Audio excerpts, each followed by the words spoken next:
Hello, I'm Regini Vaidyanathan.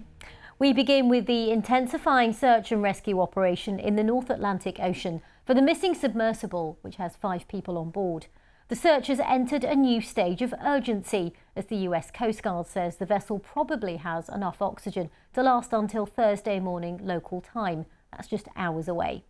The US Coast Guard also confirmed that more tapping noises were picked up by a Canadian team overnight, but locating its source is extremely difficult.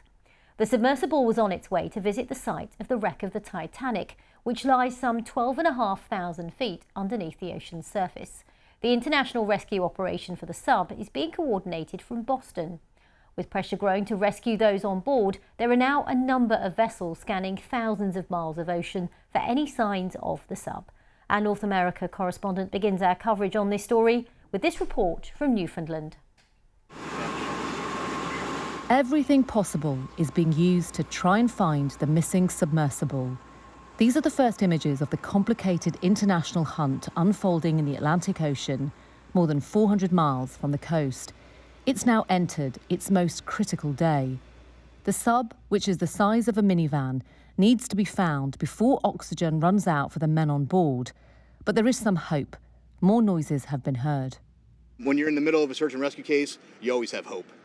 That's why we're doing what we do. With respect to the noises specifically, we don't know what they are, to be frank with you. The good news is, what I can tell you is we're searching in the area where the noises were detected, and we'll continue to do so. At that depth, radio and radar signals won't work, so the rescue operation has been dropping sonar buoys in the water. They either use passive detection, that's listening for sounds produced by propellers and machinery, which could also include the crew making noise, or what's called active detection by bouncing a sonar ping off the surface of the vessel and listening for a returning echo. Trapped inside are British citizens Hamish Harding, Shehzada Dawood and his teenage son Suleiman. Shehzada is someone who's got an uncommon zest for life. He has a real sense of adventure. He has a real sense of exploration. In fact, he has a passion for exploration. Also on board is a French veteran diver, Paul-Henri Nargeolet, and Stockton Rush, the head of the firm behind the expedition to the bottom of the sea. More vessels and more equipment is arriving here to be sent all the way out to sea to assist with the international operation. Officials here still consider this a search and rescue mission, but there's less than half a day's worth of oxygen left inside that vessel.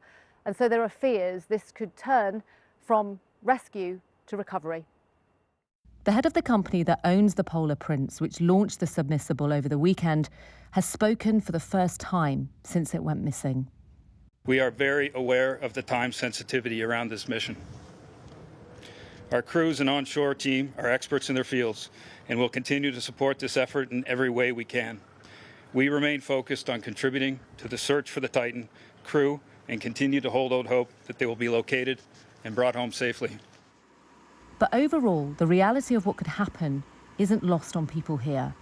As one expert put it, it's like trying to find a missing spaceship on the far side of the moon. Even if the sub is found in time, rescuers then have to somehow get the men out to safety. Nomia Iqbal, BBC News, St John's in Newfoundland.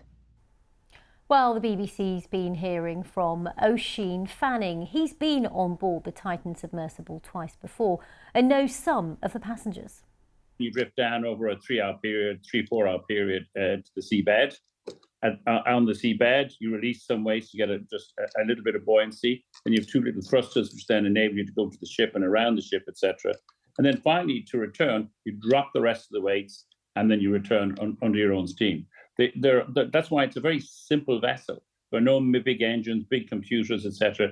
It was kept simple so that actually, ironically, there'd be less problems. In terms of Paul Nargeolet and Stockton, Paul himself said about 40 dives to the Titanic, I think. They will immediately look to conserve oxygen. Straight away, they'll realize if they were caught up on something, they know it, they'll realize it. They'll also know the time frame it would take for any rescue to happen. And I think they would do everything just to keep themselves calm, breathe very shallowly, and preserve the oxygen for as long as possible. I think they'll actually last with oxygen a lot longer than people think. Our news correspondent Jessica Parker's in Boston, from where the search and rescue operation is being coordinated. Earlier, she gave me this update. This operation is ramping up yet again as we enter those crucial hours.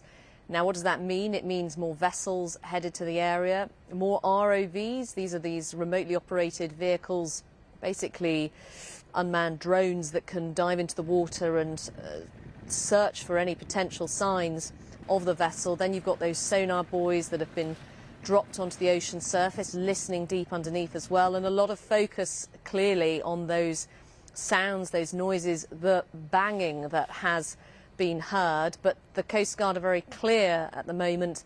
They don't know what those noises are. They are being analysed by experts in the US Navy, but it has become a focus for the search, and what they've said is that as more drones arrive to search the water, they will continue to look in that area where the sound's been heard, and also in the area where the sub originally first dived on Sunday, and of course after an hour and 45 minutes contact with its mothership was lost. So lots of resources pouring in now, and what they seem to be trying to do is, yes, they are still searching for the vessel, but they're trying to get equipment to the site as well that could potentially help rescue it if it was discovered. There's this very sophisticated French robot called a Victor 6000 that can go extremely deep. It has arms that could potentially free the vessel if it had become trapped in debris, for example. And then there's also a very big and powerful piece of winching equipment that doesn't seem to yet be at the site that could haul the vessel up if they could locate it. But there are, as you can tell, a lot of ifs in all of that. And Jess, of course, we keep talking about this, but there are now only hours left of the oxygen. So those are the estimates for sure, that the oxygen could run out or start to run out later this morning local time. And the Coast Guard has been repeatedly pressed about this and kind of what that means for the operation.